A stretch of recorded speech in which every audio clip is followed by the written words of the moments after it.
Buenos días, buenas tardes o buenas noches, YouTube. ¿Cómo os trata la homeostasis? Por aquí no podemos quejarnos. Mi nombre es Alejandro García y esto es Certezas Semanales. ¿Alguna vez os habéis sentido feministas?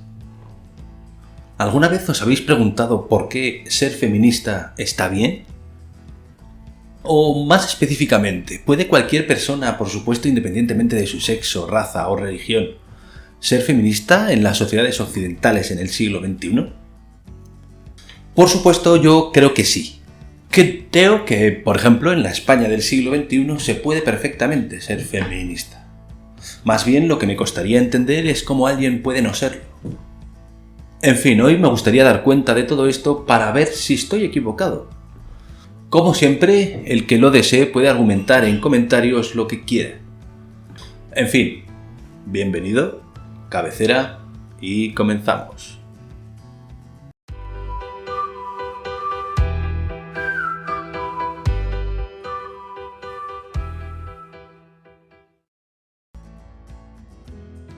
¿Qué entiendo por feminismo?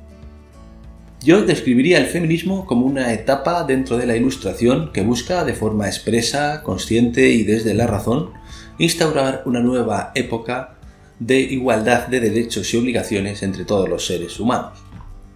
Creo que para entendernos nos sobra definir el concepto y repasar muy brevemente algunos de los principales hitos del feminismo.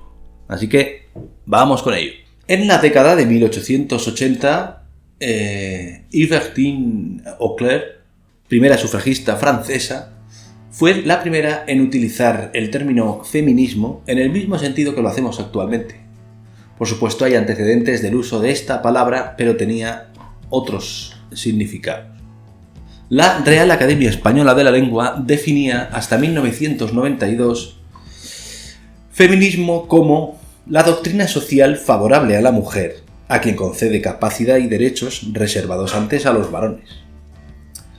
Después de esa fecha y hasta la actualidad, la RAE define feminismo de esta forma: principio de igualdad de derechos de la mujer y el hombre, y movimiento que lucha por la realización efectiva en todos los órdenes del feminismo. Definido de esta forma, no tengo ninguna duda de mi feminismo, faltaría más. De hecho, opino lo mismo de otras consideraciones del estilo como raza, religión, clase social, etc. Todas las personas de una sociedad, por pertenecer a esa sociedad, debería tener la misma consideración legal. Cualquier otra cosa, como veremos, sería un gran error de coherencia. Creo que el punto importante que debemos tener en cuenta es que debemos hacer un importante ejercicio de empatía y hermenéutica para interpretar bien todo este periodo. ¿Cuál es el porqué del advenimiento de estos movimientos allá por finales del siglo XVIII? Es importante recordar que las mujeres antes de estos movimientos no tenían la misma consideración legal que los hombres. No eran ciudadanas en el mismo sentido de la palabra. Ese era el problema. Ahora puede costarnos mucho ver en qué podemos tener ventajas sociales y de derechos los hombres frente a las mujeres. La razón que veo yo es que nos cuesta ver esas diferencias porque somos hijos de aquellos tiempos. Y gracias a su triunfo, las siguientes generaciones hemos ganado mucho en igualdad. No solamente en el sentido de género, sino en muchos otros, como espero tengamos la oportunidad de ver en próximos vídeos. De hecho, debo admitirlo, me costó bastante ver por qué era tan importante el feminismo dentro del pensamiento occidental moderno. Pero ahora creo que sé por qué. Me costó tanto porque yo nunca vi esas desigualdades. No las vi en mi entorno y, por supuesto, no las sentí en mis carnes. No las sufrí. Ese es el esfuerzo que debemos de hacer para no hablar tan a la ligera de estos temas, tal y como suele hacerse en los medios de comunicación o en la política, por ejemplo. En fin, no quiero entrar en este vídeo en estas cuestiones, pero tampoco quería que pensarais que las desconozco por completo. Simplemente las obviaremos de momento. Según algunos autores, el movimiento feminista empieza en una primera etapa, una preetapa para otros, que suele llamarse del Memorial de Agravios a las Vindicaciones. Esta etapa puede considerarse que va desde la obra de Christine de Pizan de 1405 llamada La Cité des Dames a la Declaración de los Derechos de la Mujer y de la Ciudadana de Olympe de Gouges y la Vindicación de los Derechos de la Mujer de Mary Wollstonecraft, ambas de 1792, ya en plena Ilustración. La enorme diferencia entre estos grupos de obras está, en mi opinión, en que las segundas tienen ya un marcado carácter filosófico, pues lo que intentan es, precisamente, dar cuenta y razones de su tesis. ¿Qué tesis? Bueno, pues que las mujeres deben tener los mismos derechos y obligaciones morales, legales, etc. que los hombres. Es innegable que las grandes revoluciones del siglo XVIII cometen un grave error al no dejar entrar a la mitad de la población en esas nuevas instituciones que se gestan con esas revoluciones. Algunos incluso lo llamarán anacronismo histórico, con lo que estoy de acuerdo. En este sentido, el filósofo John Stuart Mill afirma lo siguiente: la subordinación social de la mujer surge como un hecho aislado en medio de las instituciones sociales modernas, como violación solitaria de los que ha llegado a ser su ley fundamental. Es exactamente en esa línea que nace la siguiente etapa, la siguiente fase o la siguiente ola de lo que se llama el movimiento feminista, las sufragistas. Desde la famosa convención de Seneca Falls en el estado de Nueva York en 1848, hasta los movimientos sufragistas de Inglaterra, Francia o Argentina, entre otros, se irán sumando la mayoría de países occidentales, consiguiendo todos el sufragio universal desde 1918 hasta 1940 más o menos. Esta llamada primera ola del movimiento feminista, basada en los derechos oficiales, irá perdiendo su razón de ser. En fin, tras unos años con una actividad mucho menos prominente, el movimiento feminista volvería para empezar a ocuparse de esos otros derechos no oficiales, de derechos de facto, especialmente centrados esta vez en la familia, el trabajo o la sexualidad, entre otros. Esta segunda ola se encuadra entre los años 60 y 90 del pasado siglo XX. Los más habituales pensadores de este periodo son Simone de Beauvoir, Betty Friedan, Kate Millett o Shulamit Firestone, entre otros. Es evidente que esta segunda etapa es mucho más heterogénea que la anterior, pues sus peticiones empiezan a ser más variadas y ambiguas que en la primera época. Sin embargo, considero que esta es una etapa esencial dentro de la historia del feminismo, pues había que garantizar de alguna forma el éxito legislativo de la primera ola. Grandes hitos del movimiento feminista empiezan a aparecer en esta época. Después viene la tercera ola, la actual, aunque algunos dirán que estamos ya en la cuarta. De hecho, en mi opinión, creo que la tercera y cuarta ola del movimiento feminista se caracteriza precisamente en que deja de poder hablarse de un movimiento feminista unitario,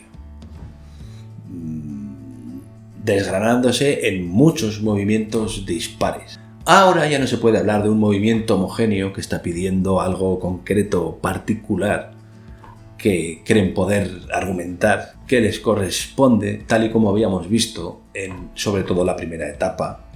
Pero ahora todo queda mucho más desdibujado. Además, en mi opinión, o en mi caso particular, es ahora cuando empiezan más fuertemente a producirse más controversias con la ciudadanía en general, incluso entre algunos de estos movimientos, ¿no? Porque, lógicamente, el movimiento se escinde cuando encuentran que hay una cuestión en la que opinan de forma opuesta. En fin, como decía, ya no podemos hablar tan a la ligera del movimiento feminista, sino que habría que hablar de diferentes y múltiples movimientos feministas. Más bien creo que debemos preguntarnos si el movimiento feminista tiene fin. ¿Se puede pensar en un mundo sin un movimiento feminista después de haberse producido dicho movimiento. Quiero decir, ¿podemos pensar un mundo en el que una sociedad no necesite pedir o vindicar unos derechos de jure y de facto, porque ya los tiene? Y por supuesto, como ya los tiene y en pura coherencia, como en su momento hicieron las sufragistas, ir desapareciendo para dedicarse a otros problemas más acuciantes. En fin, eso ya parece trabajo para otros vídeos. Tened por cierto que lo haré, pero a su debido tiempo. Respecto al vídeo de hoy me quedo con la idea fundamental. Soy feminista porque es lo correcto. No puedo no serlo.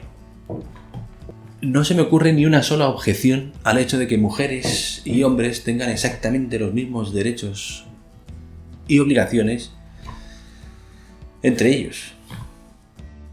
En fin, por último quiero reflexionar un poco de por qué en una etapa tan tardía como es finales del 18 se hace necesario recurrir a un movimiento que pide cosas de esa naturaleza. La irónica razón es que somos diferentes. Así de fácil.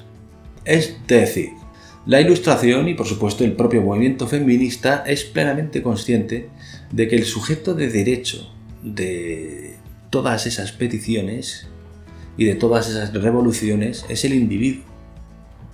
Somos nosotros, como individuos, los que tenemos la razón de ser de ese derecho. El Estado lo que debe garantizar es la libertad individual de cada uno, no de los colectivos, sino de cada individuo. En ese sentido debemos considerar a cada persona como única y distinta. Cada persona es diferente, como ya insinuó en algún vídeo anterior. Creo que el fallo está en considerar que como algo es diferente se puede poner una jerarquía, se puede medir.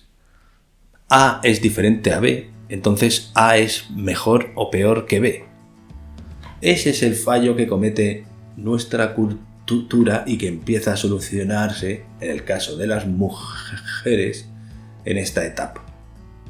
Más bien yo veo la diferencia como las huellas dactilares. Que todas sean diferentes no significan que unas sean mejores ni peores. Simplemente son diferentes. En fin, relajémonos. Es la diferencia la que trae color y sabor a la especie. Obviamente, como especie, tenemos semejanzas entre nosotros. Incluso algunas las compartimos con otras especies. Como respirar, por ejemplo, comer o tener un lenguaje.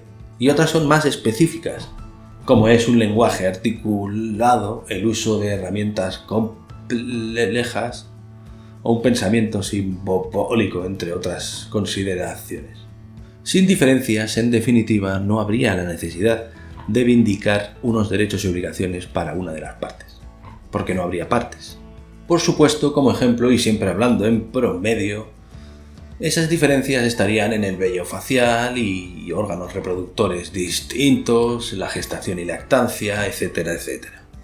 También en esta línea se puede pensar, a mí no me escandaliza, en gustos distintos. Insisto, siempre hablando en promedio. Puede que en general unos prefieran trabajar con máquinas y herramientas, por ejemplo, y otros prefieran trabajar más en el campo de la comunicación y lo social. Pero por supuesto, siempre hablando estadísticamente. Yo, por ejemplo, no entraría dentro de esa estadística. No pasa nada. En fin, espero haber sido claro en mi adhesión al movimiento feminista. Ningún problema en contarlo públicamente. Pero que este hecho no nos confunda. Ser feminista no me avala para convertirme en adalid moral de Occidente. El hecho de ser feminista no te otorga poderes especiales. El feminismo, como hemos visto, lo que hace mayormente es corregir un error garrafal dentro de la historia humana, concretamente en el periodo de la Ilustración. Pero ni muchísimo menos puede ser la quinta esencia de nuestra especie ni de nuestra civilización, ni siquiera de esta época. Pero en fin, no quiero entrar ahí, eso como ya he dicho antes será trabajo para otros vídeos.